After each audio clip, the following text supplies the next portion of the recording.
mabuhay sa lahat mga kagring. Ngayon po ay sakto, umiinit. Ipapabunga po tayo ng mga mangga. Tatlong video po itong gagawin natin. Itong gagamitin natin, itong carbo, ano daw ito? Tawag dito. Yung nalimutan ko pa. Pampabulaklak ito. Yun, naalala ko rin, calcium. Sabi nung seller sa agriculture supply, kalahati daw nito isang timba.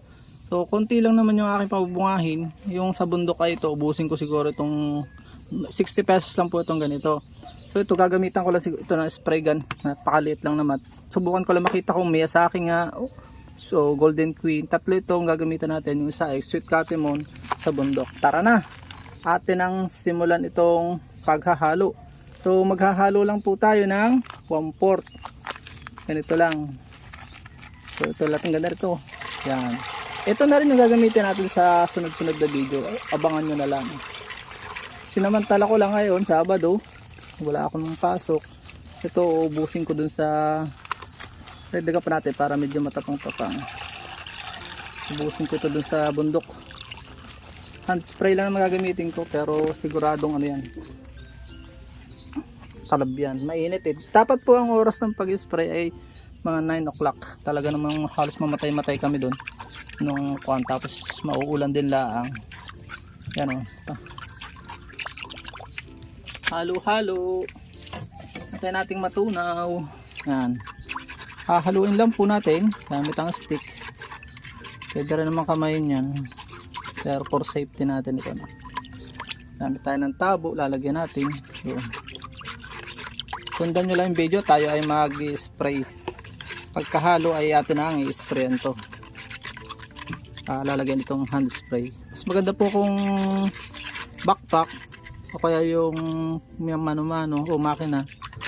Kunti lang naman to, didembo lang natin para may makita lang po tayo kung yun yung aking nabili. Sweet Catemon nga, Golden Queen o Miyazaki, para may pakita lang natin. Ideally dapat daw 3 years old bago pwede na basta tumigas na, kaya lang kailangan ko na maipakita sa tao para ako makabenta rin ang pananim.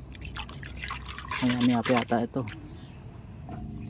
So ayan, ito na una, kinamike ko na para mabilis. So wala na siya.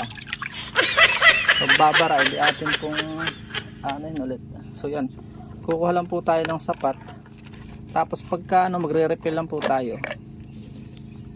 Madikit nga pala ito, parang po pwede nga. Halo-halo ito po na natin.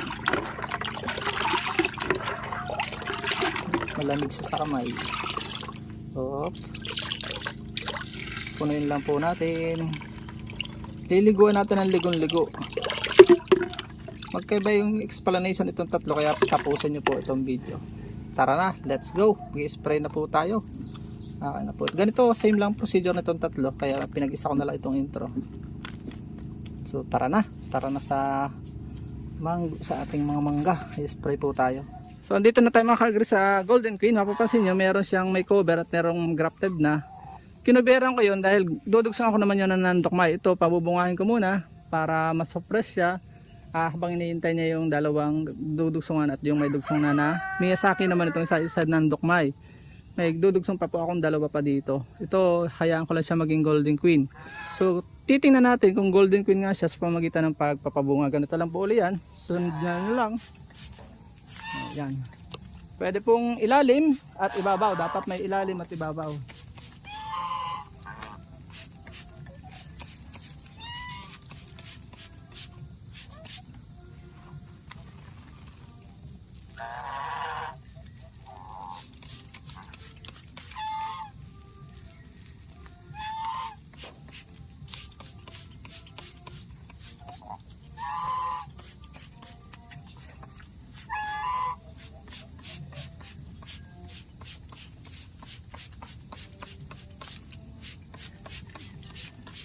Ganda ng timing natin, mainit.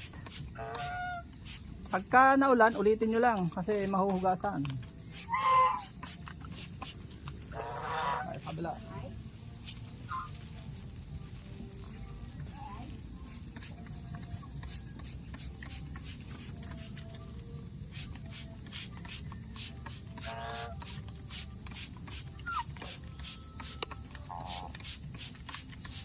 Babaw naman.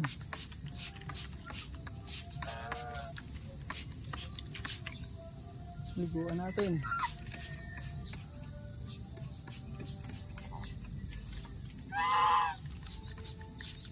Ubos.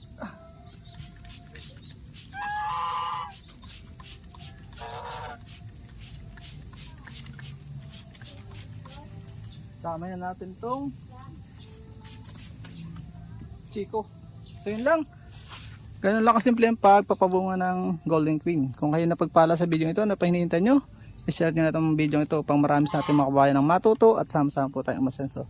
Please support all Filipino vloggers pakitarat sa mundo kasi malahing Pilipino. Paalam mo na po. Bye-bye and God bless.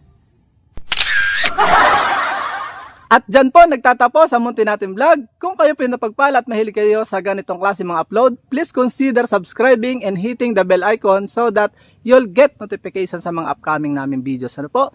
Magkita-kits po tayo sa susunod natin mga vlog. Paalam and God bless. Bye-bye po muna.